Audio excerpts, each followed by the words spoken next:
is the $75 million for which 16% of the WNBA players sacrificed themselves. Where's that money now? Since your point is valid, that would be my question. What about the 16%, though? Because, if I'm not mistaken, if they raised this amount, they essentially forfeited a portion of their equity to sell the WNBA and increase its dilution or CBA status. Who else? Consider this. The WNBA is at last becoming popular.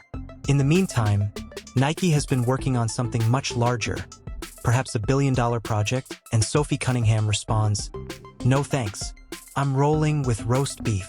No one anticipated it. What distinguishes Arby's from Nike? This is a plot twist rather than merely a sponsorship.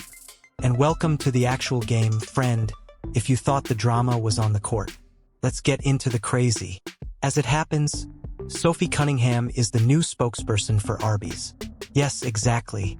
The situation is that she is now employed by Arby's. Perhaps Arby's will now regain its prominence. We noticed her wearing this new top this past weekend. And here she is. Gorgeous women eat. Arby's.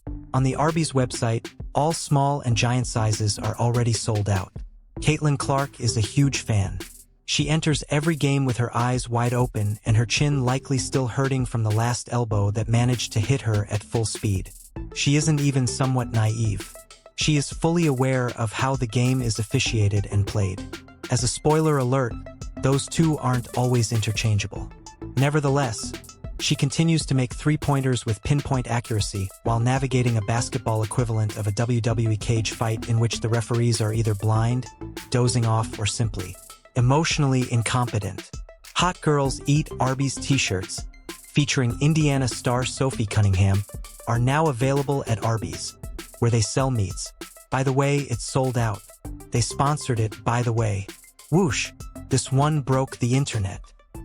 Let's be honest.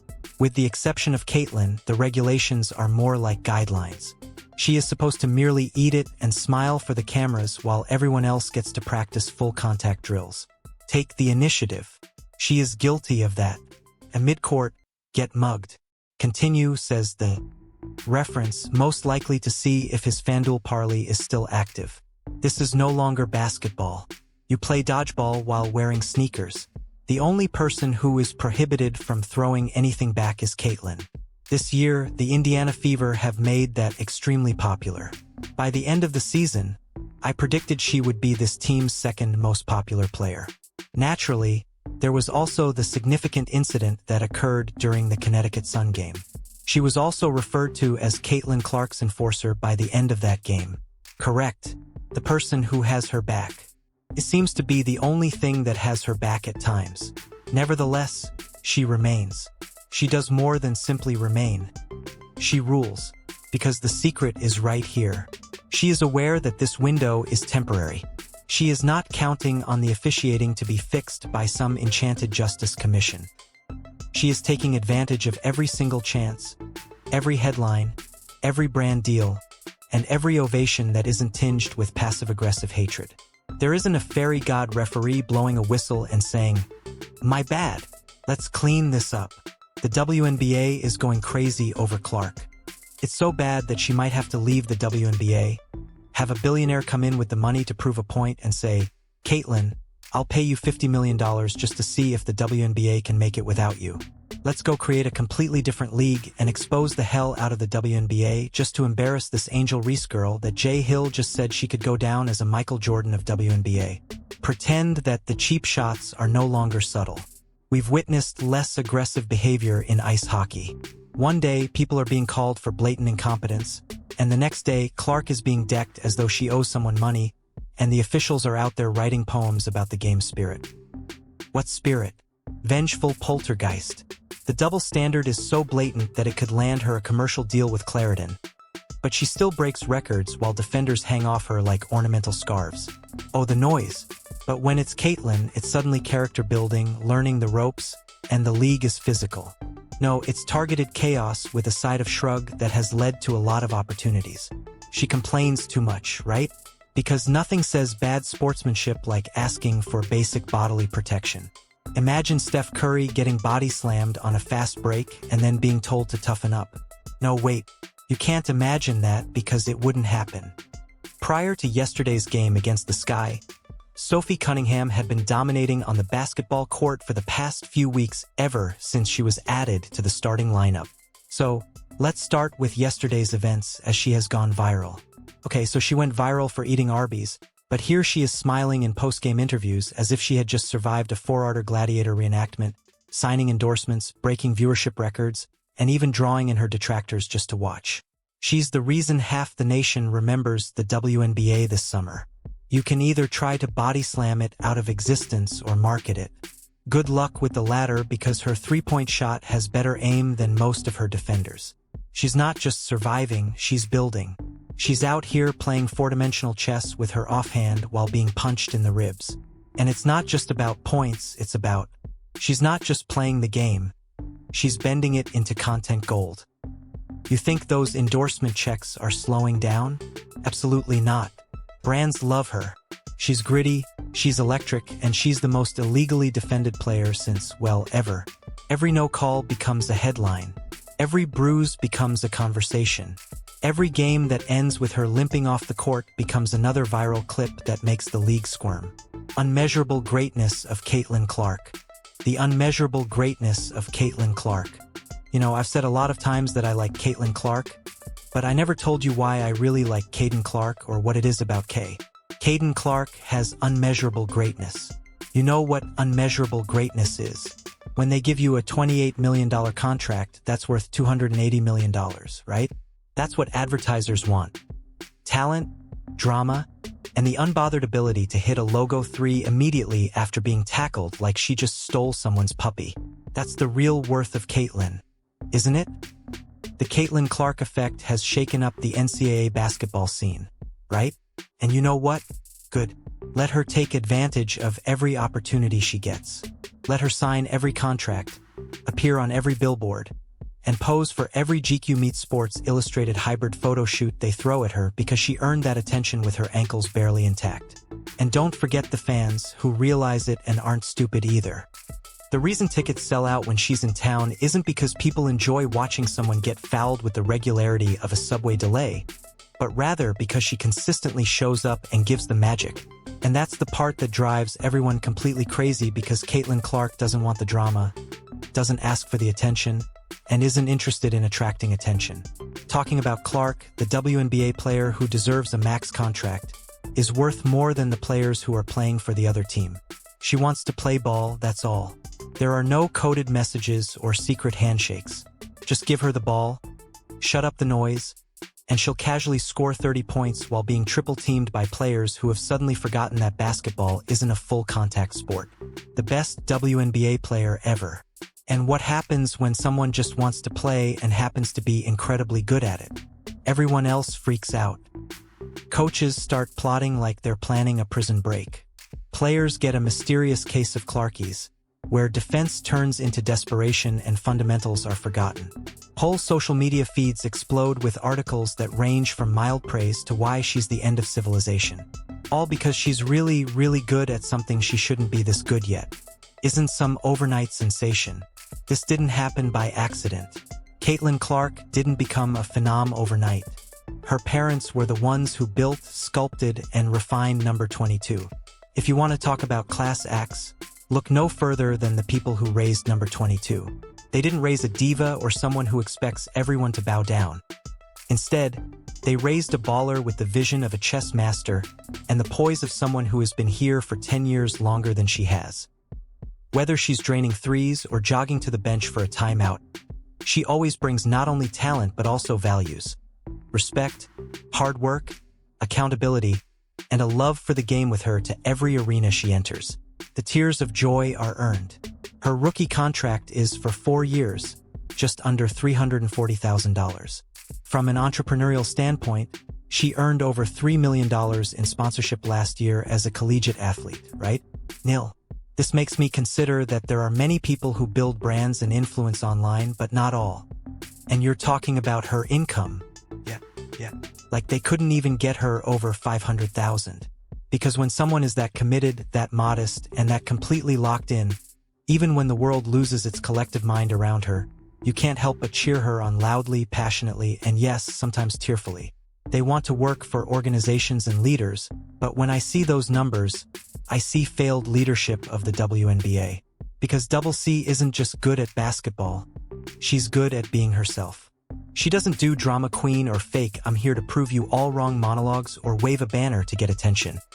She just shows up, laces up, and turns hardwood into highlight reels. That's the show. She's like a walking, talking answer key to a test that the rest of the league is still trying to figure out. She's beyond her years, not just because she knows how to run an offense with surgical precision, but because she gets.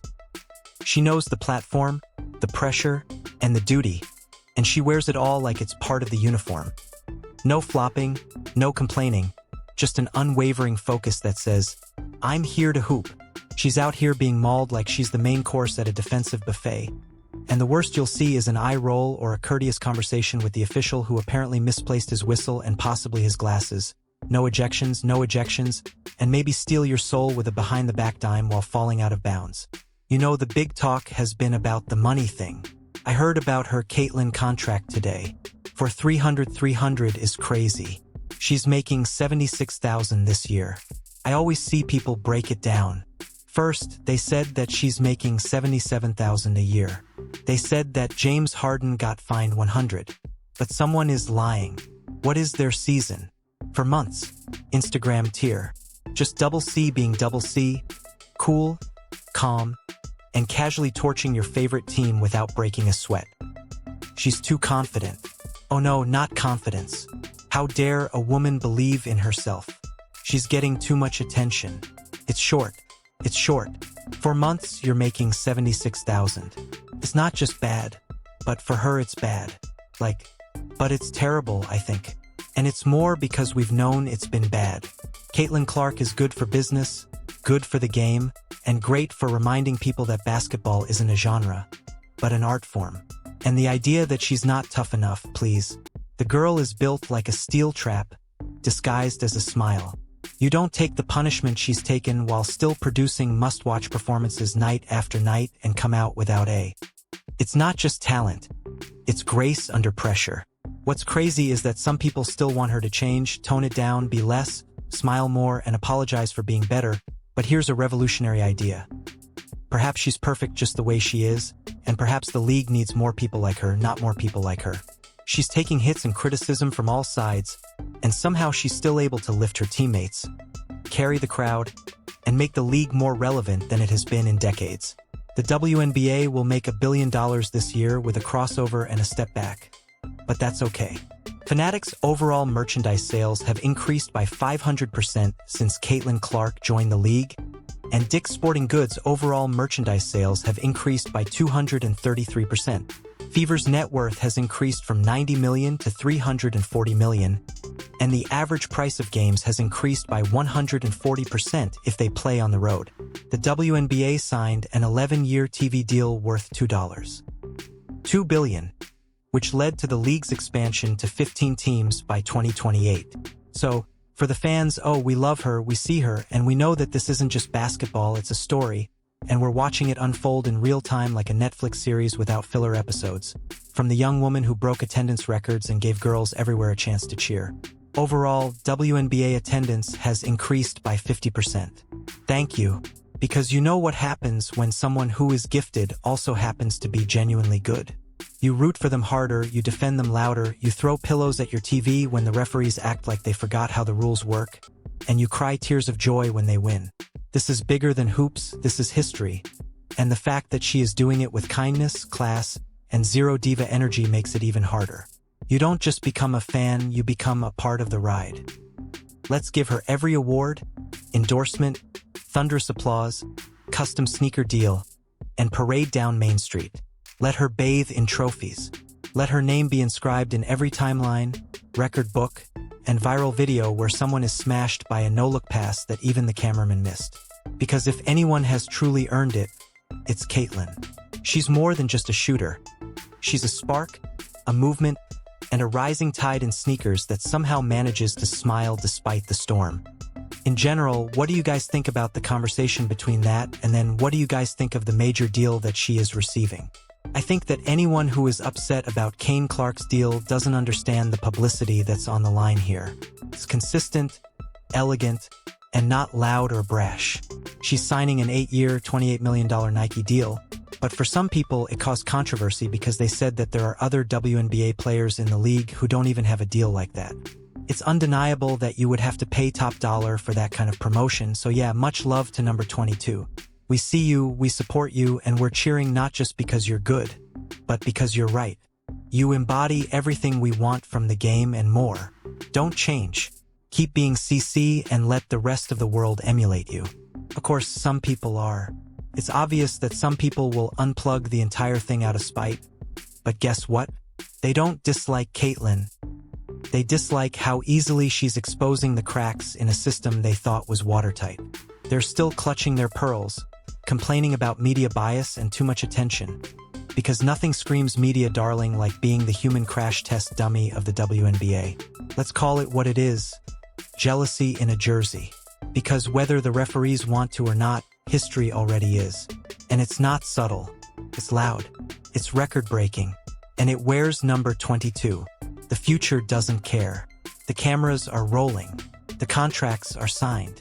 And Caitlyn is cashing in, smiling, and taking that next ridiculous step back as if the laws of physics don't apply. The league can either fix the circus or get used to the sound of jaws dropping every time she proves them wrong. Caitlyn Clark is not waiting for justice. She is accumulating medals, money, and receipts. Let the naysayers rage. Let the fouls go unnoticed.